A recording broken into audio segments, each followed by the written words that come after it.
Monica Luxembourg for dedicating the shir this morning as a chuspa de refuah shlema for Frida Lavona Bas Yedida. We hope that in the merit of our Talmud Torah, she will have a complete and enduring refuah. Thank you for the sponsorship. Shkoyach.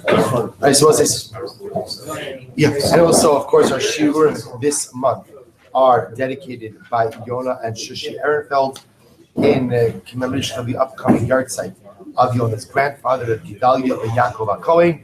We hope that in the merit of our Talmud Torah, Hashem will have a complete aliyah in the family in the Chama. So let's begin. Zayin Amud Aleph, the Mishnah, beautiful block of Gemara ahead of us today. Thank you to Yehuda for giving the shir yesterday and for getting everyone to davening, I think, by Mizmor Shir. Exceptional. Believe me, there's a lot more Yehuda has to say and can say, so Shkach Yehuda, thank you. All right, so let's begin. Zayin Amud Aleph, the Mishnah. Misha Nigmar Dino Ubarach. So we'll say a very interesting case. Someone goes ahead. Nigmar Dino is a situation where a person goes ahead and had his verdict handed down by Beis Din. And what happens? He runs away before the Beis Din is able to go ahead and carry out the verdict. Ubalef may also Beis Din. Now we'll say, so in this case over here, case number one is that he's coming back to the same exact Beis Din in front of which or by which he was convicted. Rashi points out over there, Lifnei Osa Beis Din, Shenis Chayibo. So Reuben is convicted. It doesn't matter whatever the crime is. He's convicted in Beis Din A. He runs away before the punishment is carried out. He then shows up back again in front of Beis Din A. So what's the halacha? In Sosrin Dino. I will say literally, in Sosrin Dino means literally we don't deconstruct his din, which also is another way of saying we do not retry him. We don't retry him. Look at Rashi. In Sosrin, Lachzor Belisa in Os Ula Yiske. We don't say that. Listen, since he went ahead and he escaped before the verdict, before the punishment was carried out, now he's come back before Beis Din. Let's retry him because maybe this time we'll find some type of schus. Maybe we'll find some type of merit, some type of benefit. We don't do that. Rather, again, I will say it's a very specific case where he's running away, coming back to Mamish the same exact Beis Din. We don't retry him. So we'll say similarly, any situation where two witnesses get up and say, Anytime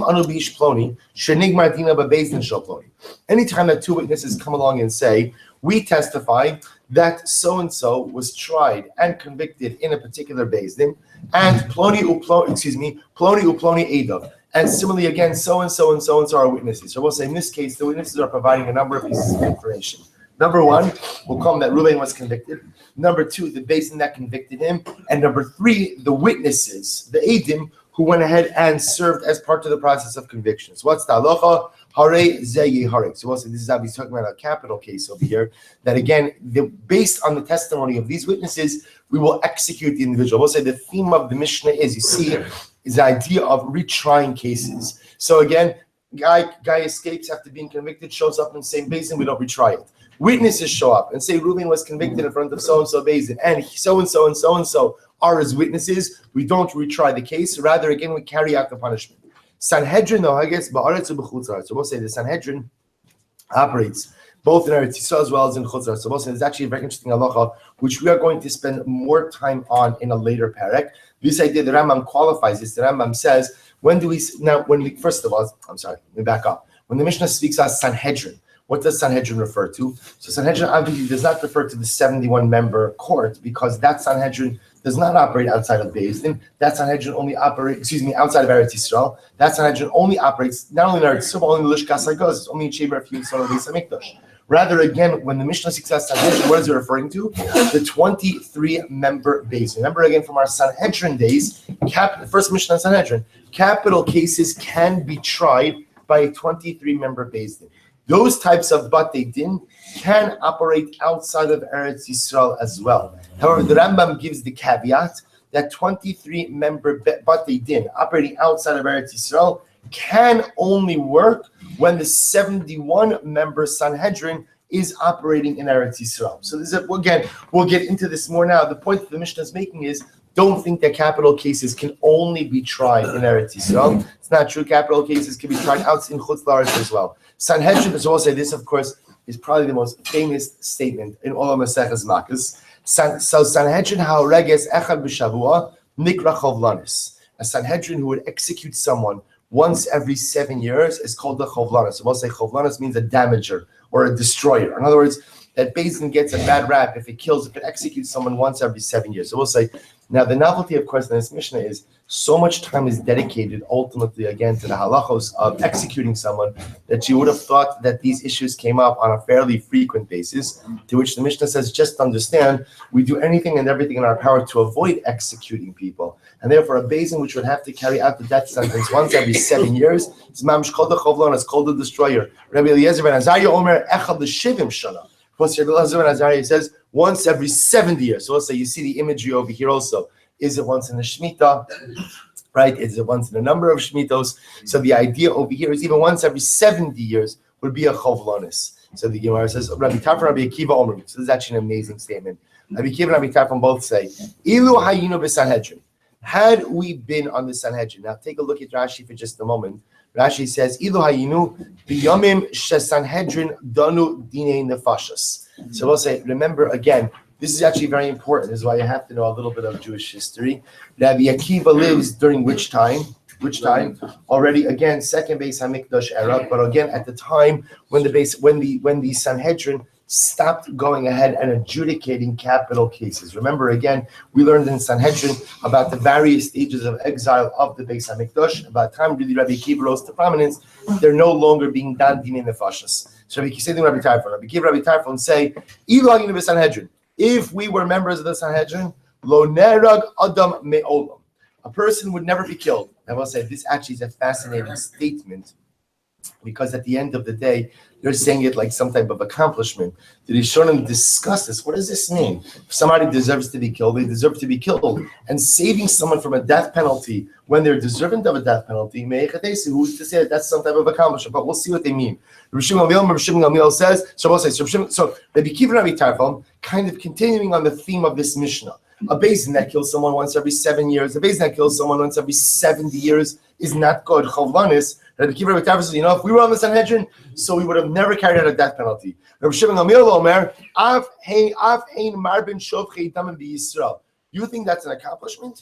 You think that would have been something good that you would have never carried out, a death penalty? In fact, what you would have caused would have been a proliferation of murderers. Why? Why I will say, because the one thing that sometimes keeps bad people in check, that sometimes prevents people from doing really bad things, are the repercussions and the ramifications that they could face. Rabbi Akiva and Rabbi Tarfon are going on record as saying, if we were part of the Sanhedrin, we would have made sure no one would have ever been executed. Rabbi Shmuel says, shkayach. And then you know what there would have been? You would have saved the murderer, and there would have been a proliferation of victims. If there's no fear of repercussion, if there's no fear of punishment, then ultimately all types of negative things occur. Let's understand this Gemara. We'll say, beautiful Mishnah. Says the Mishnah. So now remember, the first thing the Mishnah taught us was, if somebody was judged and convicted in front of a Beis Din and then ran away before the punishment was carried out, if they show back up in front of that Beis Din, then what? We do not retry them. We do not retry them, rather again we carry out the punishment. It says the Gemara, so when are we talking about? I mean, when do we'll call him Reuven. When do we not retry Reuven? That's when Reuven's showing up in the same Beis Din by which he was convicted. Ha lifnei Beis Din acher sosrin. Both say, what can you infer from this? That if Reuven were to show up in front of another Beis Din, meaning not the Beis Din that convicted him, but another Beis Din, then what? We would retry him. Both says sosrin literally means deconstruct, right? Demolish, meaning we deconstruct his din and retry him. So 1 second, Hatani Seifa.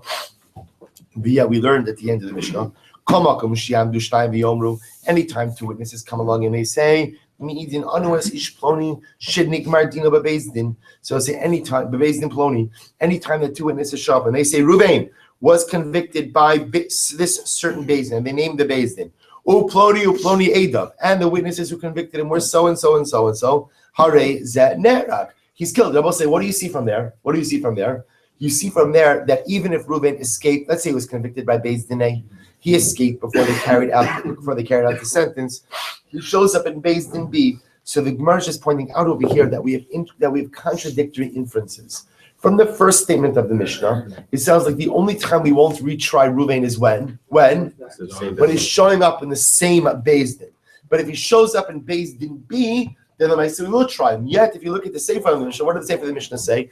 If witnesses come along and witnesses say, we know that Reuven was convicted by Beis Din A, and so and so and so and so are his witnesses, then what? We don't retry him and we kill him. We'll say the mashmos of that is what? Even if he's showing up in front of what? A different Beis Din B, a different Beis Din than the one that convicted him. So which one is it? Do we retry him in front of another Beis Din or not? Amar Abaye, lo kasha. We'll say this is wild. This is wild. Amar Abaye, lo kasha. Kan beretz Yisrael, kan b'chutz la'aretz. We'll say it depends. It depends. Ultimately, again, where he's showing back up. It depends where he's resurfacing. Listen to this. Tisanya. Rabbi Yehuda ben Dostayr Mishra B'Shem ben Shetach. Baruch me'aretz l'chutz la'aretz. Ein sosin as dino. I will say, if Reuven was convicted in Eretz Yisrael, and what? He shows up in another Beis Din and chutz la'aretz, we do not retry. And I will say, understand, we don't retry him in this case where witnesses show up and witnesses say, we know Reuven, he was convicted in front of Beis Din A, so and so and so and so are his witnesses. That's when we won't retry him. However, mechutz la'aretz, I will say, listen to this. If Reuven was convicted in chutz la'aretz, and then what? He shows up in Eretz Yisrael, then what? Sosrin es dino. Ultimately, again, we will go ahead and retry him. Why, Abosai? Get ready for this. Mepnei schusa shel Eretz Yisrael. Because ultimately, again, the schus of Eretz Yisrael. Abosai, I was going to say, Nefesh b'nefesh should use this, but actually it wouldn't be a good Gemara to use Nefesh b'nefesh. But all right, listen to this. Mipnei schusa shel Eretz Yisrael. Come to Eretz Yisrael and get a second lease on life, right? No matter what you've been convicted of. Actually, I think they were accused of this, but the Gemara. So look at Rashi. Mipnei schusa shel Eretz Yisrael. Ulai toil limtzolo pesach shel schus. I will say. So what does Rashi say over here? That maybe ultimately again in Eretz Yisrael, they'll find some type of limud schus. They'll find some type of way to find some type of merit and some type of reason not to carry out the particular sentence. I will say, I'll tell you something amazing. So it sounds like a very beautiful Gemara.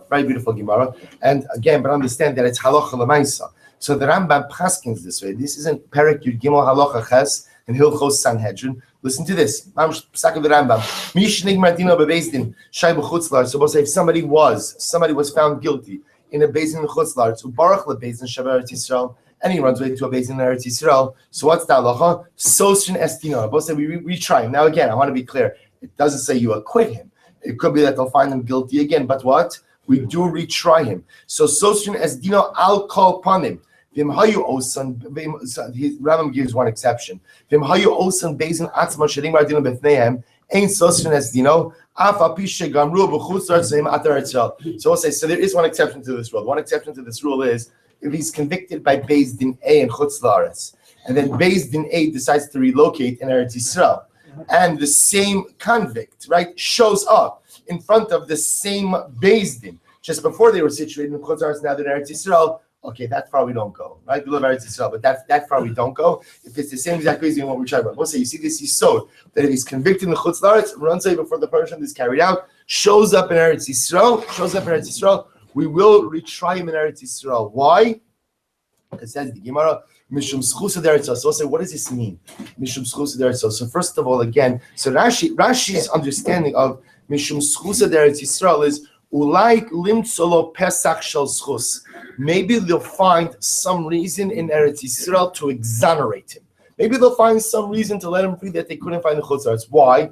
Dayanim are dayanim, right? Halacha is halacha. So we have the concept of Avira Eretz Yisrael Machkim. This idea ultimately, again, that the heir of Eretz Yisrael has the ability to endow someone with an additional wisdom. So it could be that Chazal are operating on this idea, Avira Eretz Yisrael Machkim, that ultimately, again, the heir itself of Eretz Yisrael has the ability to endow the judges with an additional dimension of understanding of wisdom. Because I think it's a different idea. What's the shot of Avira Eretz Yisrael Machkim? What does that mean? That the heir of Eretz Yisrael makes you wiser. How does that manifest itself? So there's a beautiful insight of Rabbi Nachman. Rabbi Nachman actually brings down this idea by the Meraglim, which is actually quite amazing. You know, the Rebbe brings down by the Meraglim come back. I've mentioned this before. The Meraglim come back and they say to Klal Yisrael, Eretz Yisrael is an Eretz Ocheles Yoshveha. It's a land which consumes its inhabitants. Right, now remember again, what does that statement mean? So Rashi gives us the background to that statement. where again, everywhere the Meraglim went, what was happening? People were dying, right? There were Levites everywhere. But again, that was, of course, by design to keep the attention of the local inhabitants off the Meraglim. They understood it to be that it was a diseased land. So the Rebbe says so beautifully that the Meraglim were absolutely right. Eretz Yisrael isn't Eretz Ocheles Yoshveha. What does that mean? That when you go to Eretz Yisrael, the land consumes you. The land envelops you. The land overtakes you. See, you could come to Baltimore. Let's be honest, this is a beautiful community. You could come to Baltimore, and the truth is, you could drive through it. You could walk the length and breadth of the city and the county, and you will not feel inspired. Not feel inspired. I mean, you might have less money on you by the end of the right? You might not have your watch anymore. You might not have your wallet. But at the end, so you might feel enlightened on a physical way, like just because you have less. But 1 second. But the idea is that the greatness of Eretz Yisrael is that it totally envelops you, right? It totally overtakes you. You feel overwhelmed by its spirituality. The Rebbe says, Rabbi Nachman says, that's Avira D'Eretz Yisrael Mach. That there's something about the land, there's something about the schus of the land that envelops you in its totality and allows you to see things differently. One of the things specifically that Eretz Yisrael gives to us is a din of v'ahavta l'recha kamocha. There's a love of our fellow Jew. Meaning there's a certain achdus that's engendered by the land, by Eretz Yisrael, that is not engendered by Chutz La'aretz. It's just the mitzias. It's just the reality. So perhaps if we take that idea from Rabbi Nachman, that's the idea over here. That what is it? Reuven was convicted in a basin of Chutz La'aretz. Reuven was convicted by a reputable basin of Chutz La'aretz. But maybe when it comes to Eretz Yisrael, which is the Eretz Ocheles Yoshvel, the Kedusha of the land totally envelops you and totally swallows you up. And to the point that when you come to Eretz Yisrael, you feel differently about your fellow Jew. You feel differently about your nation. You feel differently about Am Yisrael. Maybe the Dayanim in Eretz Yisrael will be zochet to find the Pesach that the Dayanim in Chutz La'aretz were unable to. Not because of them in Eretz Yisrael, Chutz La'aretz are chas v'shalom any less qualified, but just because Avir Da'ar Yisrael machkim. The air of the land causes you to become smarter, causes you to love your Jew and fellow Jew in a different way, causes you to see the good in your fellow Jew in a different way. And maybe that will ultimately be the schus that will allow Reuven to be acquitted. Incredible yisod. Sanhedrin Ohagis. Well, let's go back to Sanhedrin Ohagis. Remember again, the Mishnah said that the Sanhedrin operates both in Eretz Yisrael and in Chutz La'aretz. Which means that you can adjudicate capital cases even outside of Eretz Yisrael. Where do we know this from? So we'll say the Gemara is actually quoting over here the pasuk from Bamidbar, and actually the Gemara leaves off. Interesting, the Gemara leaves off the most important part of the pasuk. The pasuk is these will be your eternal statutes. So we'll say means what? Wherever you live. Which means that capital cases, they're not confined to being adjudicated in Eretz Yisrael. It's b'chol moshosechem. Wherever you live, ultimately, again, you could adjudicate capital cases. Lamandu shesanhedrin nohages be'Eretz Yisrael ba'aretz u'b'chutz la'aretz. Also, we learned from here that what the Sanhedrin can operate both in Eretz Yisrael and in Chutz La'aretz. Imkain ma tamlo b'sha'arecha. So we'll say if indeed you could try capital cases even in Chutz La'aretz, then what? Why does the pasuk use the lashon of b'sha'arecha? In your gates. We'll say this is by Parashat Shoftim. Shoftim v'shotrim tzitzin lecha b'chol sha'arecha. So what's the shah? To which the Gemara says, b'sha'arecha ata Moshe batei dinim b'chol plachu b'chol ir v'ir. We'll say they teach you the following: that as much as you can adjudicate capital cases in Chutz La'aretz as well. L'maisa, again, there is a fundamental distinction between Chutz La'aretz and Eretz Yisrael. What's the fundamental distinction? I was saying that b'sharech in Eretz Yisrael, Ata Moshe batei dinim b'chol plachu b'chol ir v'ir. In Eretz Yisrael, you establish batei dinim. I will say plach literally is a province. Ir is a city. So in Pashtos, every province is made up of multiple cities. So the idea is in Eretz Yisrael, you set up batei din in every single city, as well as regional batei din in provinces. Ubechutz La'aretz, Ata Moshe b'chol plachu plach. In Chutz La'aretz, ultimately, again, you set up batei din in every province, but not in every single city. So we'll say that's the distinction. So again, so we could try capital cases outside of Eretz Yisrael as well, as long as the Sanhedrin is sitting in Eretz Yisrael. It's in Eretz Yisrael. And I will say the fundamental distinction in the legal framework is in Eretz Yisrael, but they did in every town, in every province. In Chutz La'aretz, only in provinces, but not necessarily in every single city. Sanhedrin Aurega. So also remember again, then the Mishnah ended up with the following, almost like hashkafic debate about the role of Beis Din in meting out punishment. So remember again, the Mishnah said that a Sanhedrin that kills once every 7 years is a chavlanis. Second opinion, once every 70 years is a chavlanis. Ibaylu, achos l'shivim, shana, nikreis chavlanis, o dilma orech aras. So listen to this. So remember the second opinion, the Mishnah said that even a Beis Din that kills every once in 70 years is a chavlanis. So the Gemara asks a very interesting question. Is that saying, achos l'shivim shana nikreis chavlanis, o dilma orech aras? Or is the Mishnah saying once every 70 years is acceptable, or even once every 70 years is called the chavlanis? To which the Gemara answers, Teku. Let's say we're not sure. But the Gemaras aren't sure. Is the Beis Din saying that even once every 70 years is unacceptable, or is it even that once every 70 years is acceptable, more than once every 70 years is unacceptable? Teku. Says the Gemara, Rabbi Tarfon or Rabbi Kiva Omer, Ilu hayinu. So let's remember again, Rabbi Kiva, Rabbi Tarfon saying that if we were alive, if we were sitting on the Sanhedrin, then what? Sanhedrin would never execute someone. So we'll say, so what does this mean? Hechi havu avdi. So what exactly would they do to prevent executions? So the Gemara says, Rabbi Yochanan, Rabbi Elazar, Rabbi Tarbayu. So what would they say? Risem, Shreifa harag, or Shalim harag. So let's listen to this. So Rabbi Kiva, Rabbi Tarfon would say, fine, if we were sitting on the Sanhedrin, and Reuven's brought the trial for killing Shimon. So when witnesses show up and witnesses say, we saw Reuven kill Shimon, the Rabbi Kiva would say to the witnesses, what? Well, let me ask you, was the victim, Shimon, was he a shalim? Was he completely healthy?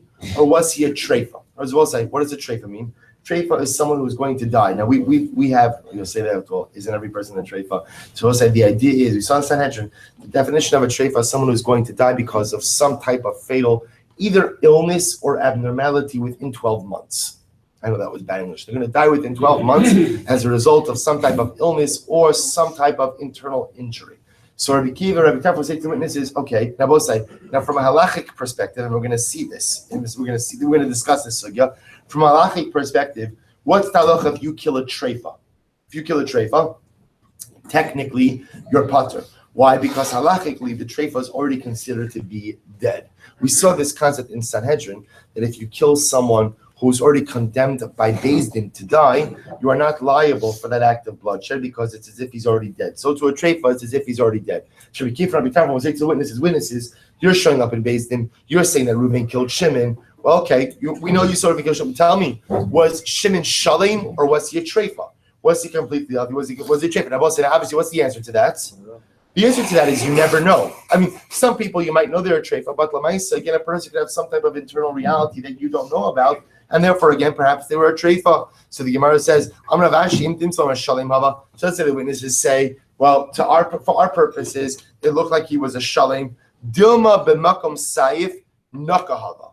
Maybe I will say the place, the spot where Reuven plunged the sword into Shimon's heart, right, or wherever it was, nakahava. There was already a hole. As well say, already hole means maybe he had some type of internal treifa injury, and therefore that exacerbated the injury that ultimately caused him to die. Look at Rashi for just a moment. Imtim salama shalim ha'akshiyomra b'daknu la'achar misaso mikol shmona esrei treifa. So let's listen to this. Let's say the witnesses say, we did an autopsy. Sorry, the halachic ramifications of autopsies, right? We did an autopsy, and we saw internally he was fine. So they would count. Rabbi Kiva, Rabbi Tarfon would counter that. Well, maybe he did have a treifa condition. What was a treifa condition? He had a hole in his heart, exactly the spot where Reuven, the assailant, stabbed him. So therefore, what Rabbi say? Therefore, what? It won't show up in the autopsy. Why won't it show up in the autopsy? Because the nice it's the same spot where the stab wound was, and therefore maybe he was a treifa, but you just didn't see it in the autopsy. So the Gemara says, okay, I understand this. I understand how you could potentially acquit. Now, obviously, we're going to see from a halachic perspective, actually, these types of claims do not really hold any kind of real water. Because, also, we go after a rove. Again, we're going to discuss. This is one topic that's being brought up in the Mishnah. We're actually going to see this brought down later on in the Gemara. The idea ultimately is that when you meaning this is true, if Rabbi Kiva and Rabbi Tarfon are correct, then what? No. You can never execute anyone. You can never execute anyone because there's always the possibility that somebody was a treifa. So we'll say, obviously, we do not subscribe to this idea halachically, yet it is interesting to see Rabbi Kiva and Rabbi Tarfon's svara. So it says the Gemara, fine. So Rabbi Kiva, Rabbi Tarfon, you show me how you would convict every single murderer, but what about Bebola Sa'er Vahechi Echi Abu Abdi? So we'll say, ultimately, again, what about a case of immorality? What about a case of adultery? Where witnesses show up and we saw Ruvain having relations with someone else's wife. So how would Rabbi Kiva, Rabbi Tarfon acquit in that case? So Rabbi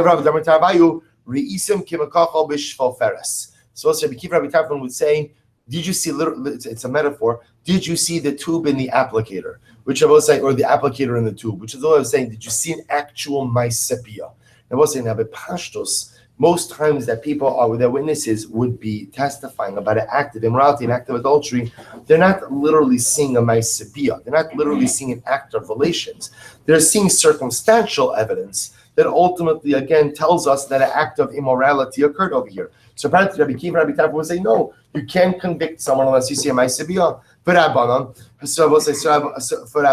heichi dainu. So how would the Rabbanan, we'll say that the Rabbanan in this case is everyone besides Rabbi Kiva and Rabbi Tarfon, who do convict, even if you don't see an actual ma'aseh. How would they convict them? Shmuel b'menafin, mishur b'menafin. I will say that halacha l'maisa, we convict for acts of immorality when we see sheyiru kimenafin, when people are behaving themselves like adulterers. What does that mean? Take a look at Rashi. Mishur kimenafin, mishinagu inyan niyov sheshokvin b'kirav basar. So we'll say, actually, we'll discuss this in greater depth. Like Pashtos, what do witnesses have to see in order to go ahead and convict someone of immorality? If they see a married man and a married woman, in other words, not married to each other, married to other people, going in, they go into a hotel room, they close door behind them. Is that adultery? Right? Is that enough to convict someone? So but Pashtos, no. The Pashtos, that's not enough. So we'll see, Rashi's giving a very interesting yet ambiguous statement over here. Mishnago inyaniyov sheshochvin b'kirav basar. What's the sheshochvin b'kirav basar? That we see them next to each other, not standing. We see them next to each other, engaged in some type of intimate act. But yet again, what are we not seeing? What are we not seeing? We're not seeing mamish amaisebia. So on one hand, again, we're seeing more than just going into a hotel room and closing the door behind them. But yet again, we're not seeing actual maisebia. So there's this in-between state where we're seeing the kir of basar. We're seeing ultimately again an intimate act occurring, but yet not the actual act of intimacy itself. So again, we're going to define the scope of that later on in the Masechta. But that's the idea. So we'll say. So bottom line is, you can imagine. First of all, interestingly enough, the Rambam adopts the first verbiage of the Mishnah, namely that if a Beis kills more than once in 7 years, it's called a chovlanis. So 7 years. So 7 years seems to be, if you're executing more than one person in 7 years. I want to point out, we know for a fact that there were times throughout Jewish history where the Sanhedrin was executing more than one person throughout a 7-year period. Because again, now that's a societal issue, where if we have, Mishirabu Haratzchanim, that ultimately, again, if there's a proliferation of murders, basically talking about all things being equal, when society is as it should be, if a Beis is executing more than one person per 7 years, there's something fundamentally wrong. Lav dafka wrong in the Beis Din. It could be wrong in the societal fabric, but there's something wrong. Furthermore, again, I will say, we reject the approach of Rabbi Akiva and Rabbi Tarfon as much as we saw in Sanhedrin, that we look for whatever reason we can to acquit, especially in capital cases. But at the end of the day, we don't. When we look for every reason to acquit, we look for every normative reason to acquit. The logic of Rabbi Akiva and Rabbi Tarfon of Dilma Makom Saif Nakahava, that maybe there was a hole in the place where the stab wound was. That far we're not going to go. Similarly, in cases of morality, we need not see the actual maisebia to be able to execute someone for an act of immorality. We do require ultimately, again, the witnesses to be able to see, not just going into a closed room together, both sides, going into a closed room together, that's more in the parasha of what? That's more in the parasha of Sota. Right? That's one of the parasha of Sota, which the whole yisod of Sota is we're not exactly sure what happened. The waters are going to test. But in order to go and execute them, we don't need to see the Maisebia, but they do have to see what's called, according to Rashi, Mishiago Inyan Niyov Shishochem Mikir of Basar. that ultimately, again, there's a kira of basar, there's a closeness together, that emotional closeness, physical closeness between this man and this woman, even if we don't see the Maisibia. Hadran Allah, Ketzad. We'll say Mazel Tov. Mazel Tov. You are almost 1/3 of the way done through the 24-day marathon. Tomorrow will be 1/3. Mazel Tov. How do we celebrate? Good. We'll say good. You can take a swig of coffee, eat a bite of a ragalach. Mazel Tov. That's the seal. So I'll say now, this parak is going to spend a lot of time speaking about the Ir Mikvat. We're speaking about who goes to Galus. Ultimately, again, who is exiled. We'll say these are the people who are sent to exile. Who are they? Hahorik nefesh bishkaga. One who goes in and kills someone accidentally. Now we're going to spend a significant amount of time discussing what are the parameters of an accidental death or accidental murder, right? Accidental murder, is that the right term? Good. Accidental killer, right? Manslaughter, I guess it's manslaughter. Accidental killer. We'll call it accidental killer. What are the parameters of the accidental killer? So we'll say, so the Mishnah's, instead of using principles, what the Mishnah does is the Mishnah illustrates with cases. So we'll say, remember again, they used to plaster their roofs. Why would they plaster their roofs? Because they didn't want leakage. So what would happen? So if you can imagine again, Reuven's plastering his roof. How would you plaster your roof? You'd put down plaster, and then you would take some type of wooden utensil, wooden roller or stone roller, in order to even out the plaster. So if you can imagine again, a roof, we'll say, as much as we speak about rooftops as being flat, because they were flat, because remember, people used to use their roof for activities of daily living as well, but there was always somewhat of a slope. You always wanted somewhat of a slope, otherwise the rainwater remains there. So what happens? So Reuven is flattening the plaster. And if you can imagine, again, this is very important. He is moving the roller downward. The roller is going downward. Again, he loses hold of the roller, and what happens? It falls off the roof, kills Shimon. So we'll say, or he's lowering down his bucket. And he either again the rope snaps or he loses hold, whatever it is, and the bucket falls down, kills Shimon Vargaso. Or Reuven's walking down the ladder. And what happens? He slips off the ladder, or again, we'll discuss what happens later. He slips off the ladder and he falls on Shimon and he kills him. We'll say, ultimately, again, he goes to Galus. We'll say, what's common denominator in all of these cases? What's common denominator? All downward activities, right? So again, he's moving the roller downward. He's lowering the bucket. He's coming down on the ladder. Aval. We'll say, listen to this. Let's say Reuven was he was pulling the roller upwards. So if you can imagine, he's standing at the top of the height of the roof and he's pulling the roller towards him. So he's pulling it away from the edge of the roof. Or he's pulling the bucket in an upward fashion. Or will say,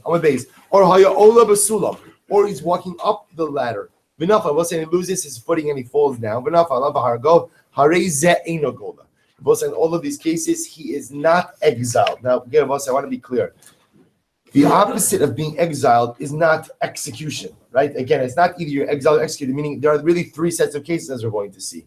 There is what we call a killer b'shogeg, and in any case where you are deemed a full-fledged shogeg, ultimately you're sent to galus. There's mezid, in which case, again, if you're an intentional killer, if you satisfy the criteria, you're executed. And I will say, then there's this whole other group of cases where you're neither exiled nor are you executed. I will say, this is a general principle. I will say, if Reuven ends up killing Shimon as a result of a downward motion, again, I'm moving the roller downward, I'm lowering the bucket, I'm walking down on the ladder. Gola. We'll say if Reuven accidentally kills someone in a downward motion, he is sent to exile. But I will say ultimately again, if Reuven accidentally kills someone, it's still a case of an accident. He accidentally kills someone. But I will say ultimately again, it's not the derech yirida, so it's not in a downward motion. Instead, as we'll see, it's in an upward motion. Eno gola. He is not sent to exile. Okay, says the Gemara. Let's go weiter.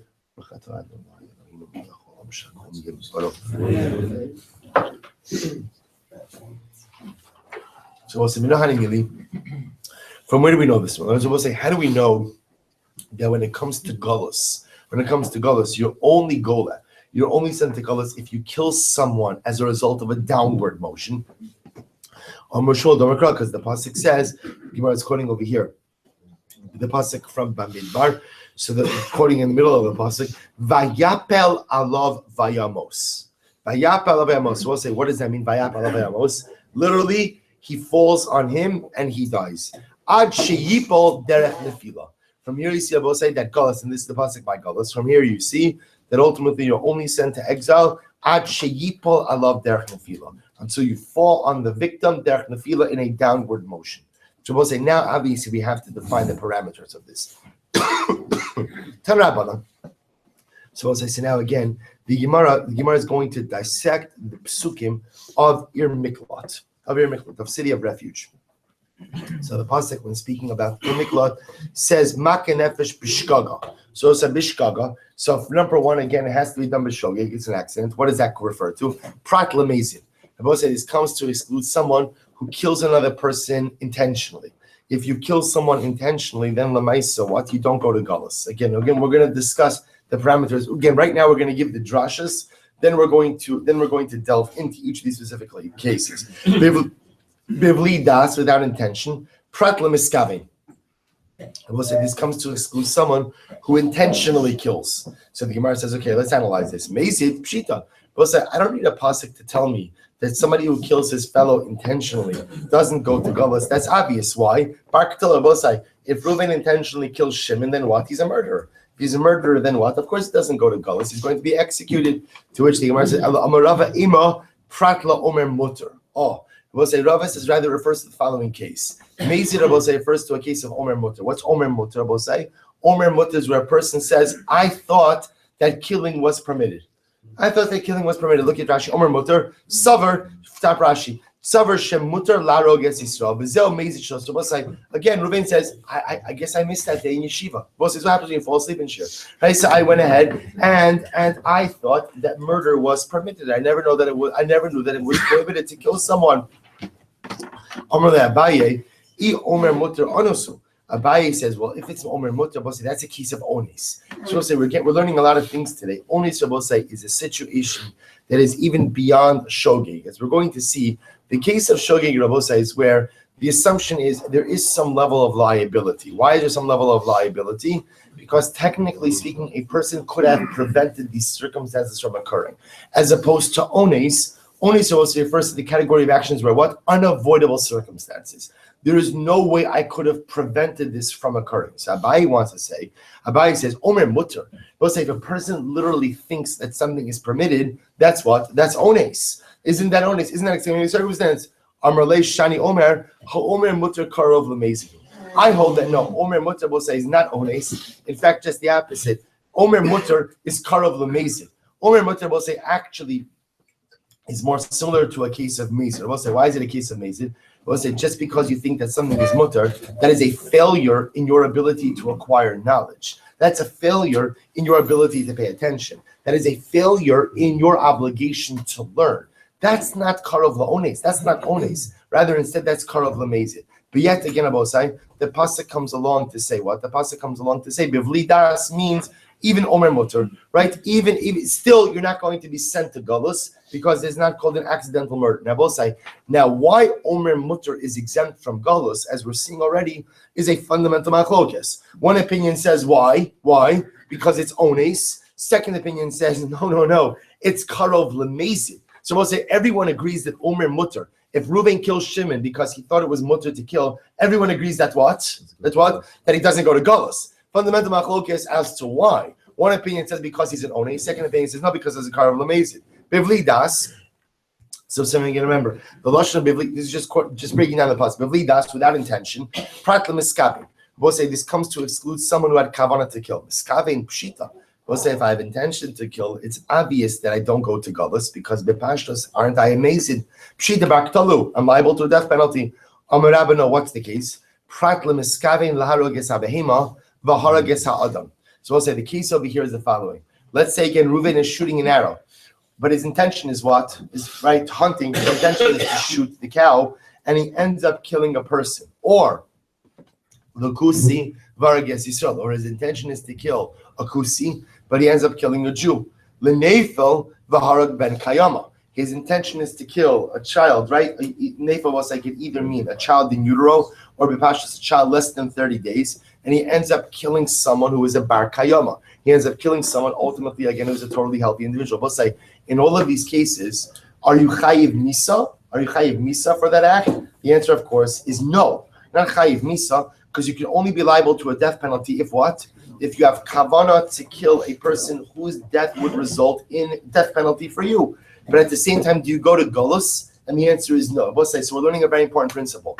When do you go to Golus, Abosai? When you had absolutely no intention for an act of bloodshed.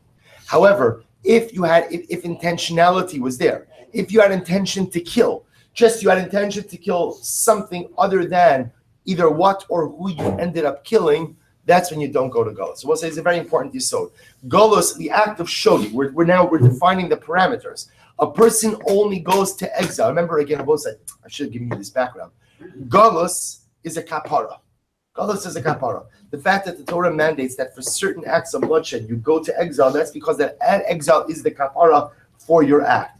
The kapara is only effective when there was no intention for bloodshed. But if there was intention to kill, albeit I had the intention to kill the cow, not the person, I had the intention to kill the kusi, not the Jew. So it's at the end of the day, however, if you had intention to kill, then Golus is off the table. Then you don't go to Golus. So the Gemara goes Zaiter. Tana Abanon. In Bepesa, so let's remember again, the Gemara quotes now over here from the Pasuk, in Bepesa. And I will say, the Pasuk over here is, in Bepesa below Eva Hadosh, Adafo, O Shtichila. I will say, Bepesa means suddenly. Suddenly. In other words, if ultimately Reuven ends up killing Shimon suddenly, an accidental, sudden act of bloodshed, that's when you go to Golus. So we'll say, what does that come to exclude? Prat lekeren zavis. We'll say that comes to exclude a case of a corner. Now, what does that mean? Take a look at Rashi. It's the third wide line from the top of Rashi. The pesa prat lekeren zavis. Shaloshon peso b'samach kidikimaganis. So we'll say Rashi understands that pesa,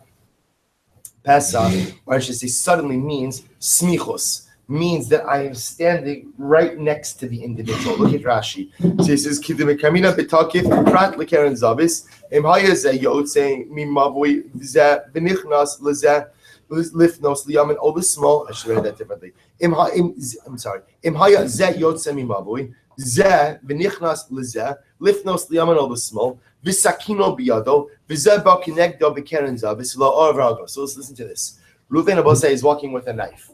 But he's not walking with a knife in his pocket. He's walking with a knife like this, outstretched like this. And what happens? Now again, his intention is not to kill anyone, chas v'shalom, but obviously it's shtickle reckless. So I was going to say, if you can imagine this scene, Reuven's coming from one corner, Shimon's coming from another corner. There's a little bit of a blind spot. So what ends up happening? Reuven ends up killing Shimon as they meet at the corner. So we'll say, the Gemara says, the Pesa comes to exclude that case. Reuven does not go to Golus for that case. Why, Rabbi say?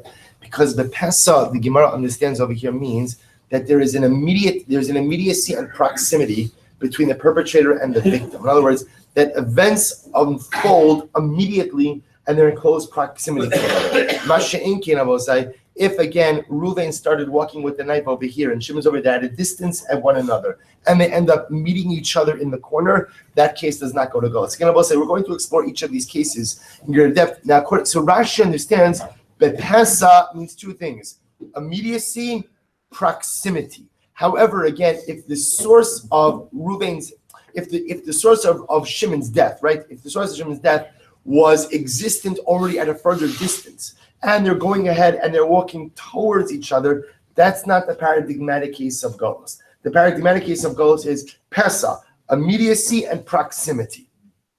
Now, what we do, now by the way, I just gave you the pshat of Rashi. Other Rishonim don't learn now Pesa, like, well, we're going to go with Rashi for now. So the Gemara goes weiter.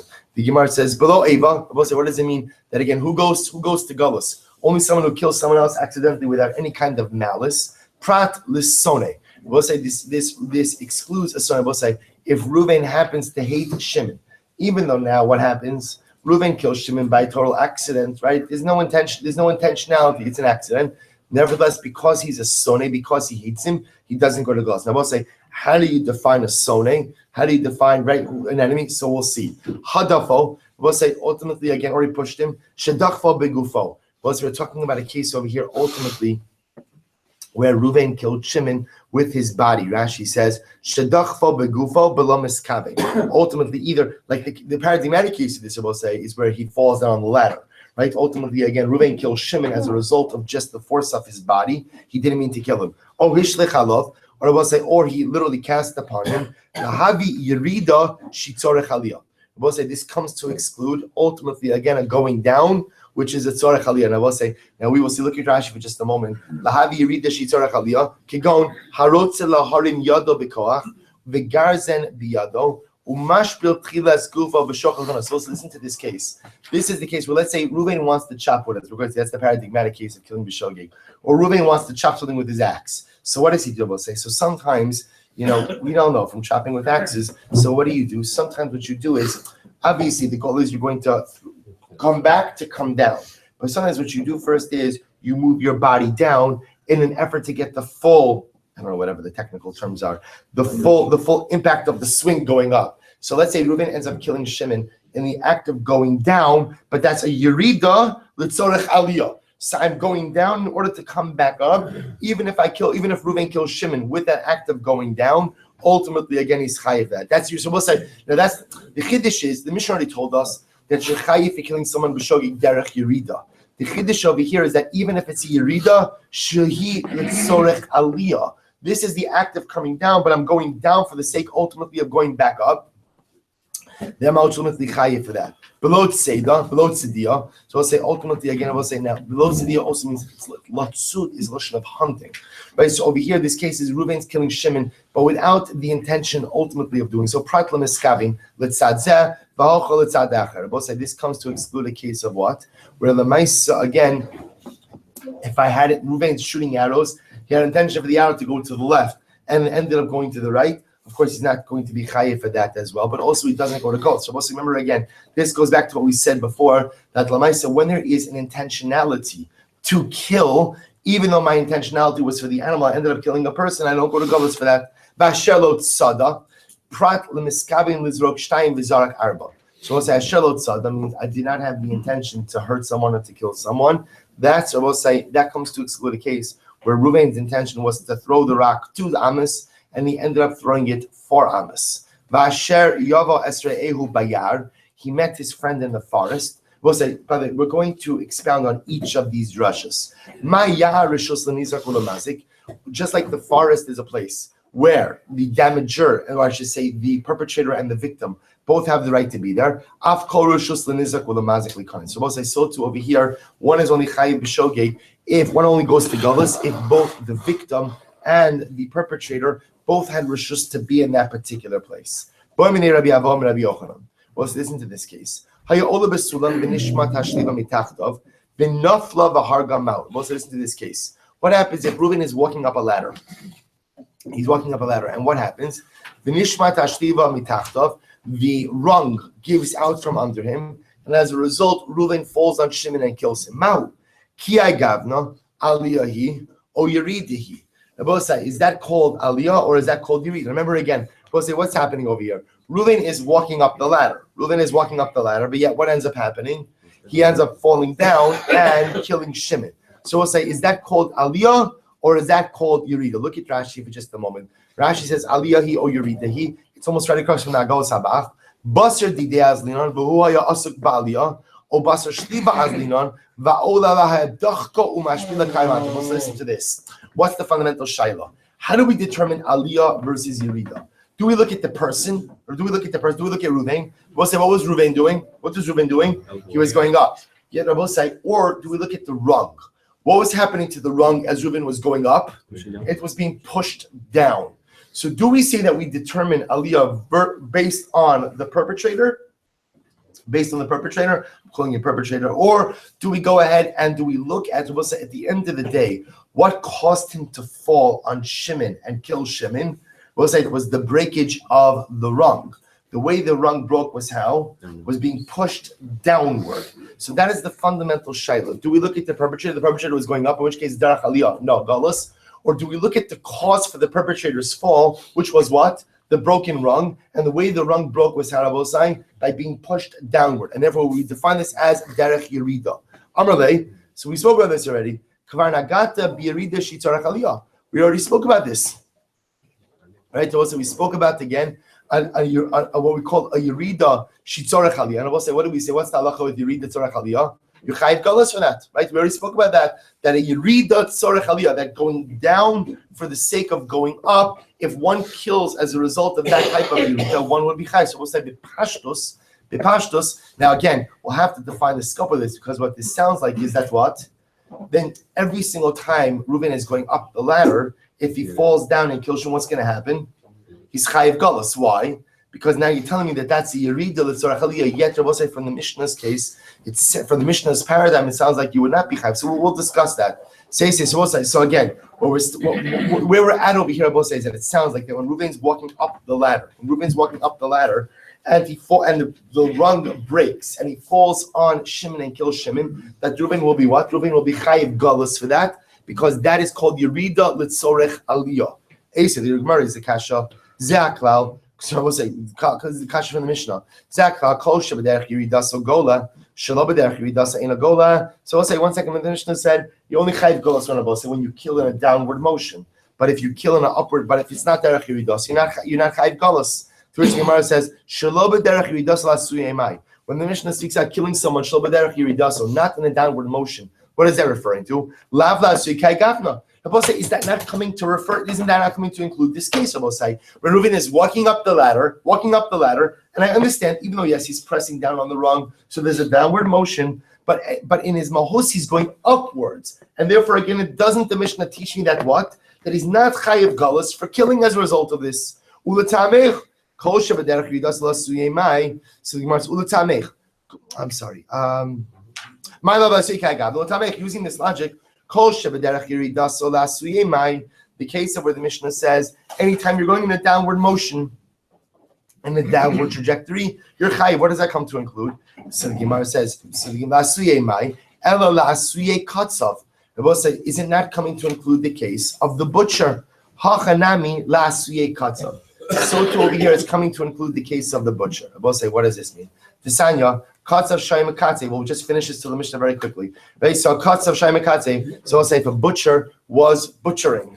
Butcher was butchering. So we'll say, now what's the pshat of the butcher butchering? So Pashas, the butcher has his knife or his meat cleaver, and what is he doing? He's banging on the meat. So listen to this. Tanachad lefanav chai v'lachar pater. So also listen to this. So one Mishnah says, if he kills lefanav, he's chayiv. If he kills, I will say lefanav b'pashtus means what? We assume he's coming down with the knife. La'acharav, behind him, which would seem to mean what? He's going up with the knife. He's going to be pater. V'tanya idach, another brayso says, la'acharav chayiv lefanav pater. If he kills behind him, he's chayiv. In front of him, he's pater. V'tanya idach, another brayso says, bein lefanav, bein la'acharav chayiv. Right? Another brayso says that, or we'll say, whether in front of him or whether behind him, he's going to be chayiv. V'tanya idach, bein lefanav, bein la'acharav pater. And also another brayso says whether it's behind him or in front of him, it's going to be pater. And also say every single variation of this of chiyav and pater is below kasha. The Gemara says, but don't worry, it is not a contradiction. Kan biyarida shalafanav va'aliyah shalacharav. Kan ba'aliyah shalafanav biyarida la'acharav. Kan biyarida shalafanav v'shalacharav. Kan ba'aliyah shalafanav v'shalacharav. So we'll say, listen to this. So says the Gemara, kan ba'aliyah shalafanav v'shalacharav. So we'll say, so bottom line says the Gemara. How do you interpret all of these different cases? We'll say bottom line is the following.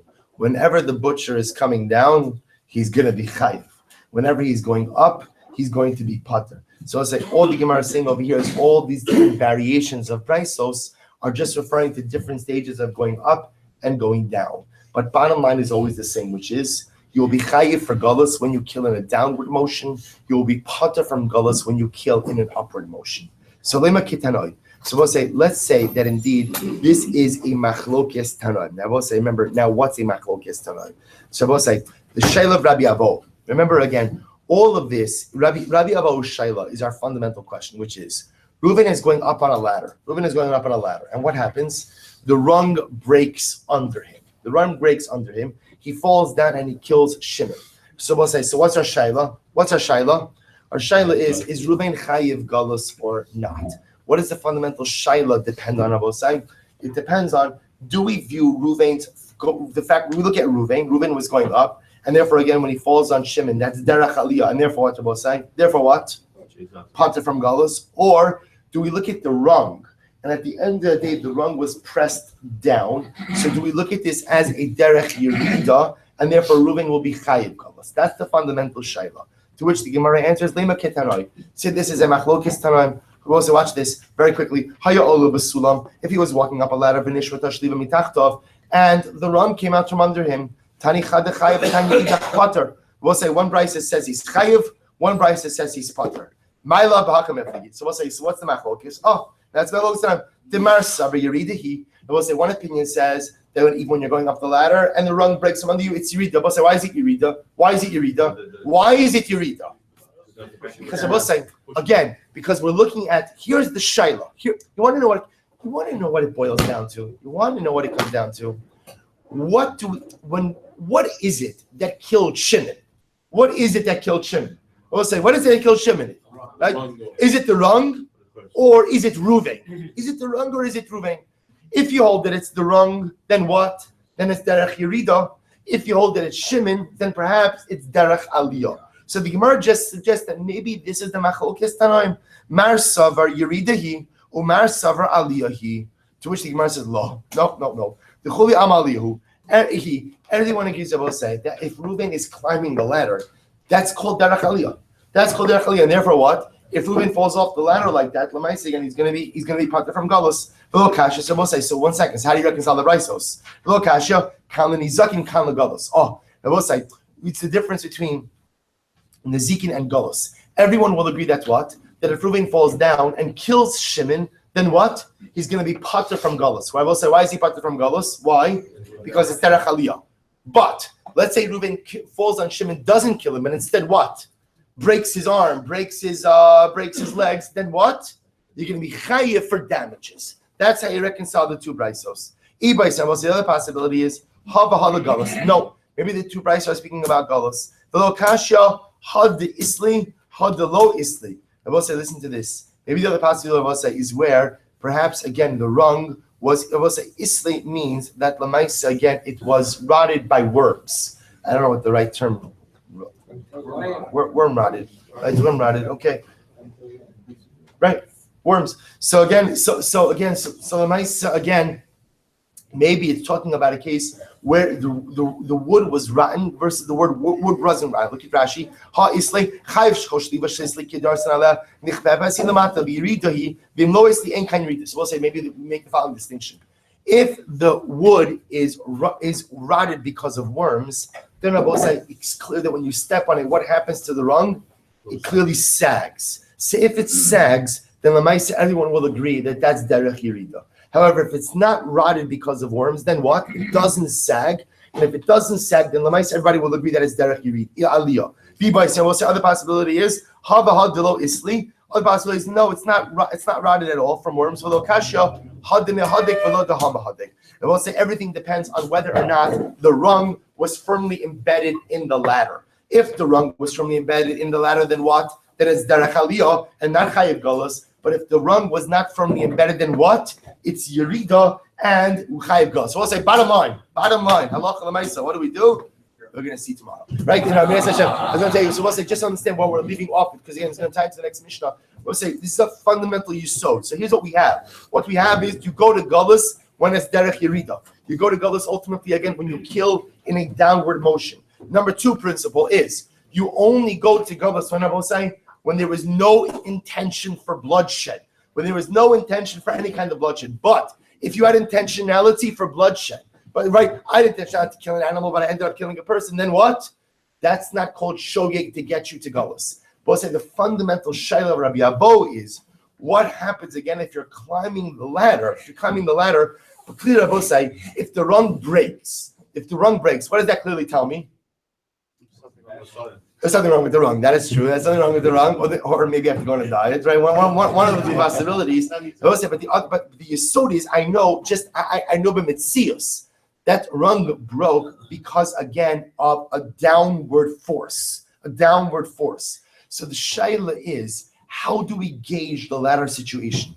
Do we gauge it by the perpetrator? He's going up derech aliyah no galus, or do we look at it based on the rung? Since it was the breakage of the rung that ultimately caused Reuven to kill Shimon, do we look at it through the breakage of the rung? The breakage of the rung was done through downward motion or downward force, or do we gauge it as a derech aliyah? Derech Rida Bosei, all serious Samir Hashem. We'll see that Allah with that tomorrow morning.